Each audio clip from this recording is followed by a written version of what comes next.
what's going on, folks? All right, so what we're going to be doing today, you may notice what's wrong in the picture here. This taillight works, this taillight does not. And why is that? Well, I'll show you why. So that light's all nice and turned on, as you can see. But this one is dead. Why is it dead? Well, let me show you here. See that line right there? Well, that's not a cosmetic line. That's water, guys. These lights fill up with water. And I thought I fixed the crack. I thought I found it, and I glued it many years ago, and it just happened again. So they just crack and leak. And it's a pain in the butt. So you've got your bulbs in there, but this has an LED strip that goes all the way around, right? And the water like short circuits it, and then the whole thing is just kablooey. I've tried fixing this and no luck. So what is a better fix? Now, yeah, you could buy a new OEM taillight like that guy for that side. They run about $300, but I kind of think there is a flaw in the design. And the reason why I think that is because if you look on eBay, you will see cracked lens lights, which I'm not going to get a cracked lens after this one's cracked and leaks and have the same thing happen again. They're a little bit cheaper for a used one and like new condition one. Also, I've noticed other Tahoes and Suburbans have the same taillight burn out. So what the heck is the deal with that? Really don't want to spend $130 for a used OEM one that might be a gamble. So what did I do?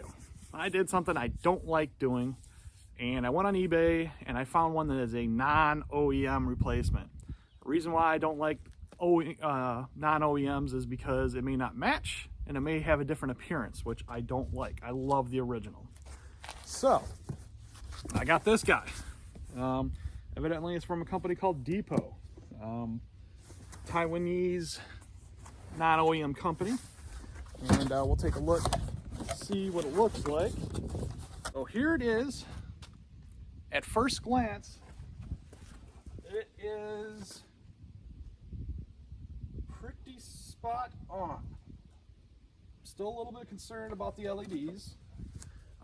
For everybody that's never changed a taillight, I'll show you some of the simple basics. Get some of this padding out of here. These just kind of pop in place. They have a couple mounting screws. I'm going to show you how to do that.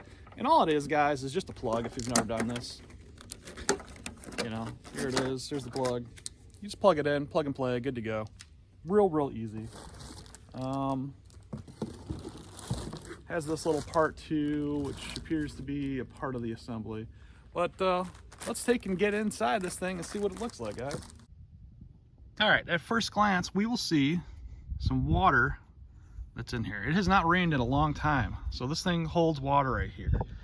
That could be first clue to why these leak. If it holds water in there, especially in the winter, water gets in there, it expands, and then it cracks, all right? So that is not cool.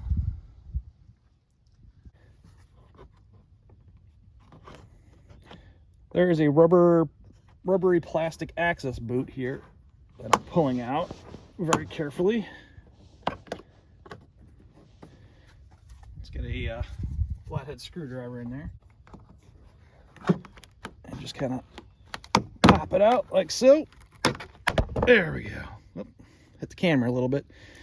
But as you can see, these are just clips that hold it in place. And yeah, I broke the bottom one. We have some what are called Torx bits. Some people like to call them star bits. Okay, so that is a tool that you're going to need. Let me take and go get my Torx set.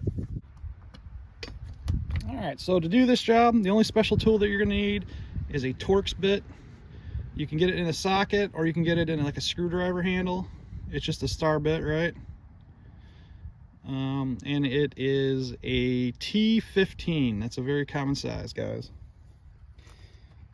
Mine are pretty small. I'm using a 1/4 inch drive socket to do the work.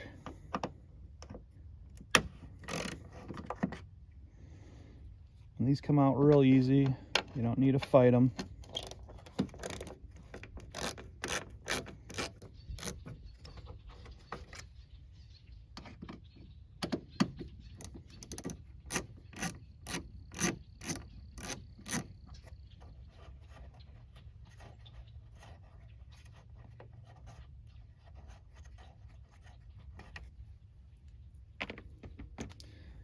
All right, now that I got these two out, should get your finger kind of in there for grip.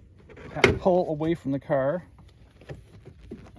because we're trying to get the clips to separate, like so. And that is it.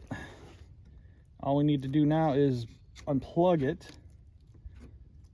You need to unplug each bulb on this one, so it's a counterclockwise turn.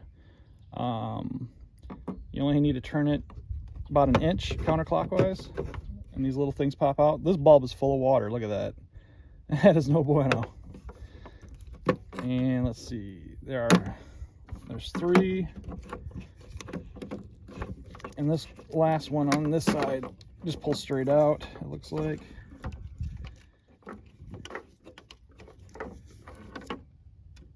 Oh, that's hooked to that. That's the LED light, so you don't really need to pull that one out. What you need to do is unplug it from this, and you just pull up on that, I believe, or no, push down on this.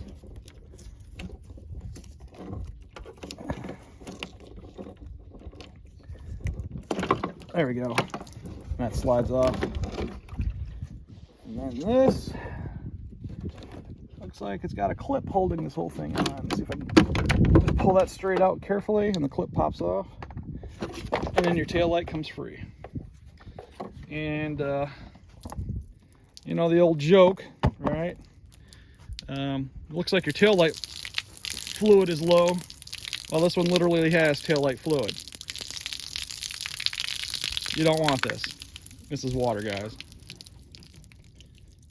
So yeah. Now where is it leaking from? I got a feeling it's leaking on the top here somewhere. I've looked at this before, but I think somewhere on here the water's running down and getting in. I don't know how exactly, but instead of screwing with this again, I'm just replacing the whole thing. Okay, this kit actually gives us this whole wiring harness, and I can see where it plugs in real quick on the bottom. All right, so if we climb underneath the car by the exhaust here, this is where the plug comes in.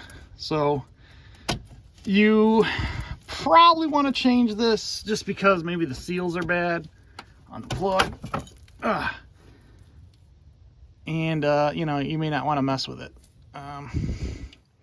So again, this has a push plug right here, and you just push that plug in and it pops out of the harness. So I got one hand here, so I need to set you down.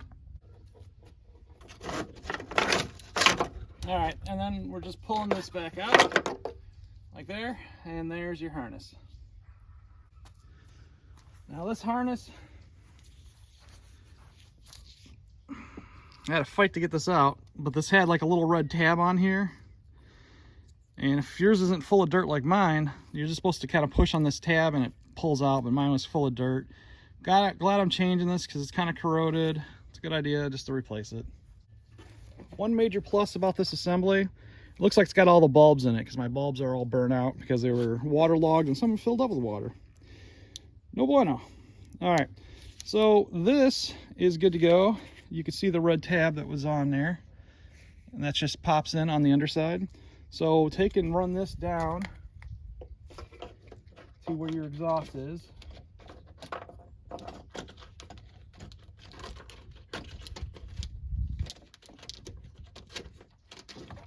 so. And then I want to show you this because this is important. You can see on the sides there's like these kind of screw looking threaded things. These push into that rubber grommet thing. There's 2 of them. Make sure these line up or you're going to have a bad time. that is all that really kind of holds it on other than the Torx. So it's 2 anchor points, these 2 anchor points here, and those Torx screws that we took out earlier. So we're just going to line them up, give it a nice little push. My hands are dirty, but there you go. It is in place. And remember, I broke that thing earlier. That was that little square hole right there. We got a brand new one, so no worries. Let's get underside and plug it in. All right, so we see the brand new line that I fished down. I literally just pushed it in from the top and it came down that far on its own. There's a lot of clearance in there.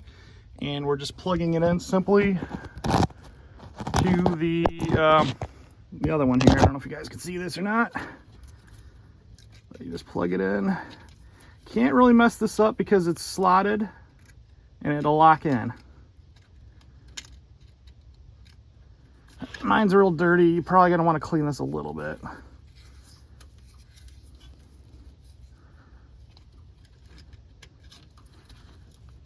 And then just push it in as tight as you can get it. Should click if your hardware's still there. There we go. And if you look at mine here, it's just kind of dangling because I broke the mount.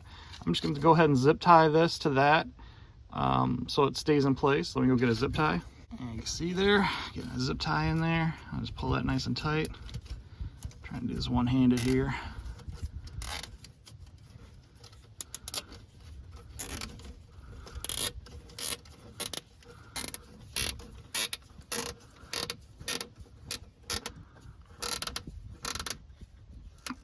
And that's not super necessary. That's just to keep the wires out of the mud. We live on a dirt road, so you can see how much mud gets in here. It's not very fun, but I'm gonna cut that tab off and then you're good to go. There we go, cut off the excess. Looks a lot better now. The underside is all set. Just double check that plug, make sure it's tight. Let's get back on top and get back to that. All right, guys, before you get into anything, good idea to test out your new taillight, make sure it works.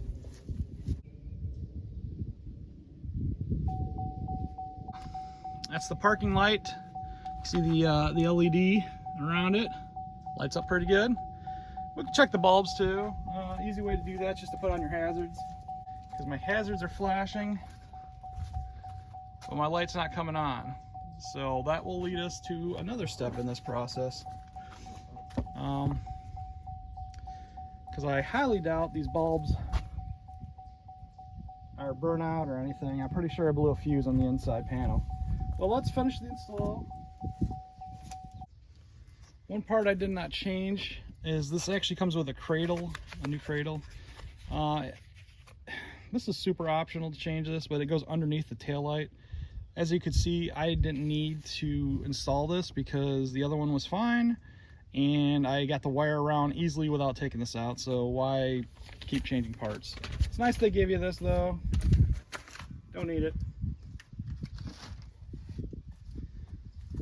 What I wish they would have given me is this guy, because like, you know, you saw earlier, I accidentally broke one of these clips.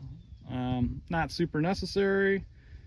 All it's really doing is just, it's decorative, honestly. It really doesn't serve much purpose. All right, so we're gonna pop in our 2 Torx.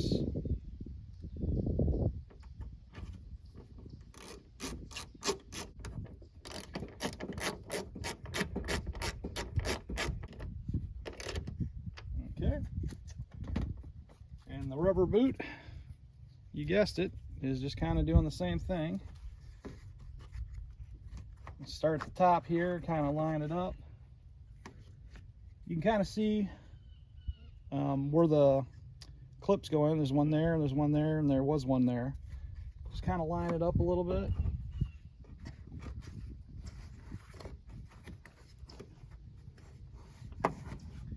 You can kind of feel, once you get the top one, just push it in. There you go. Bob's your uncle. She's in. Now, if your taillight worked on the test, you don't need to do this step. But if your taillight's bulbs are still out, you blew a fuse like I did. So let's go take a look at that. All right, so I just wasted a good hour thinking I had a bad fuse because it was underwater. Maybe it shorted a fuse. It didn't. I checked 3 fuse boxes. I got to learn a lot about fuses and locations on these things, and they're pretty advanced. But as you can see, it's working. Why? The plug is a little bit corroded. So I just cleaned it a little bit, pushed it in as tight as I could. Bam, it's working. All right, well, that'll be a lesson to you. Check your work, guys. Until next time.